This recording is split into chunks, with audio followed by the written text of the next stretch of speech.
Livro Definições Doutrinais.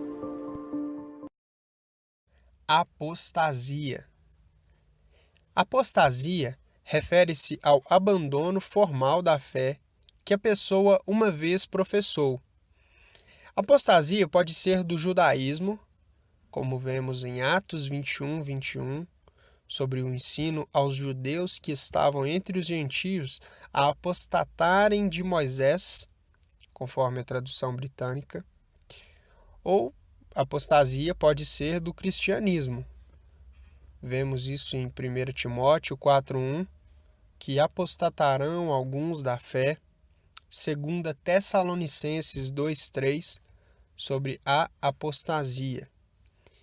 Ela é indicada nas Escrituras pelas expressões desviar ou recair, conforme Lucas 8:13, 2 Tessalonicenses 2:3 e Hebreus 6:6.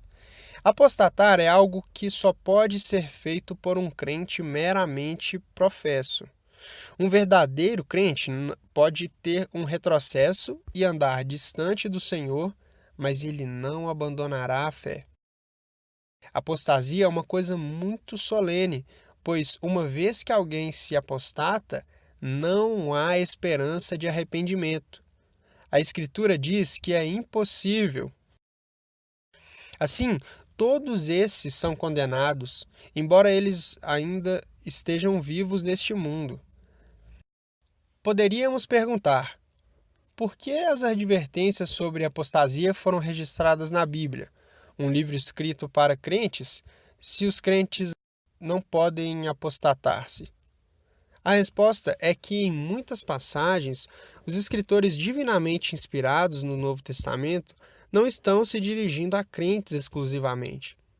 A Escritura indica que, ao longo do tempo, o testemunho cristão iria deteriorar-se em uma mistura profana de verdadeiros crentes e os meramente professantes, conforme Mateus 13:25, por exemplo.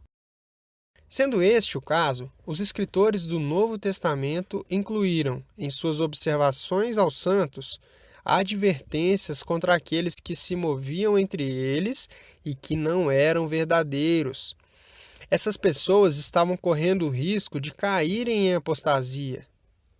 Tais advertências foram destinadas a atingir suas consciências e despertá-las para a realidade de que elas não eram salvas e que precisavam ser, porque se estavam a ponto de virar as costas para a fé que tinham professado, seriam condenadas para sempre como apóstatas.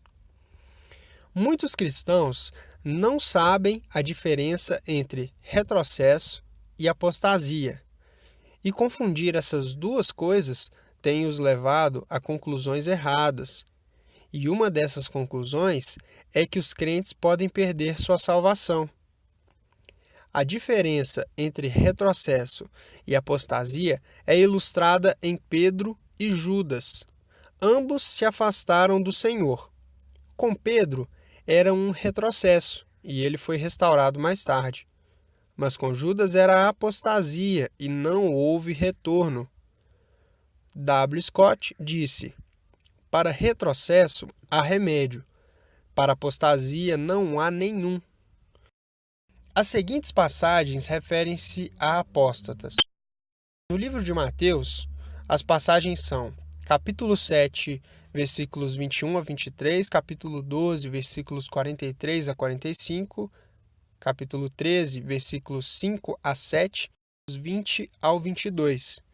No livro de Marcos, isso é mostrado no capítulo 3, versículos 28 a 30, no livro de João, capítulo 15, versículos 2 e 6, no livro de Atos, capítulo 1, versículo 25, no livro de Romanos, capítulo 11, versículo 22, no livro de 1 Coríntios, capítulo 9, versículo 27, capítulo 10, versículo 12. No livro de Hebreus, os capítulos 2, versículo 1 a 4, capítulo 3, versículos 7 a 15, capítulo 6, versículos 4 a 6, capítulo 10, versículos 26 a 31, capítulo 12, versículos 12 a 29.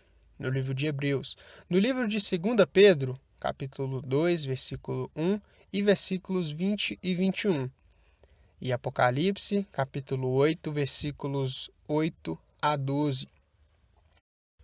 Para entender um pouco mais sobre retrocesso, veja sobre este termo, tanto nesse canal quanto no site www.definiçõesdoutrinais.blogspot.com.br e procure pelo termo retrocesso.